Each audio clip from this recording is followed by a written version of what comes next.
Vous pouvez observer au fond, là-bas, l'eau du lac qui perce. Donc c'est comme ça que le tsunami est arrivé dans cet endroit.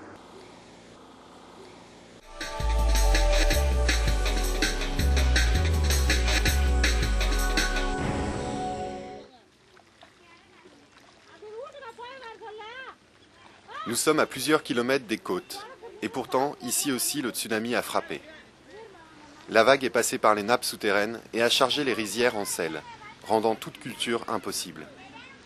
La Croix-Rouge française, associée à Enfants du Monde Inde, a entrepris la réhabilitation des rizières pour que cette communauté d'agriculteurs déjà très pauvres puisse recommencer à cultiver. Mais très vite, le projet a pris une autre dimension. Nous en sommes dans notre deuxième culture et nous avons, avec ces gens, eu un rendement supérieur de 30% à ce qu'ils faisaient depuis les 15 dernières années.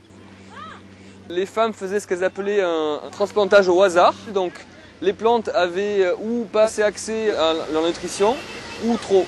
Donc ce que nous avons introduit, c'est une technique où les rangs sont gardés, c'est 25 cm entre les rangs, c'est 15-20 cm entre les plantes. Ainsi, chaque plantule a accès à une zone de nutrition qui lui est propre et dont elle a besoin. Nous pensons que cette technique actuellement a été sûrement responsable jusqu'à 10% des rendements supérieurs que nous avons eus pendant la saison d'hiver. Nous avons fait plus que réhabiliter les terrains, nous leur avons apporté des techniques biologiques de réhabilitation et de culture des sols.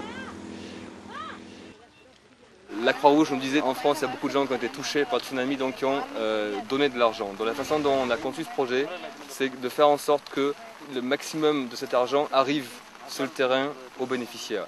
Vraiment leur apporter sur le terrain, pas que de la formation, mais du concret.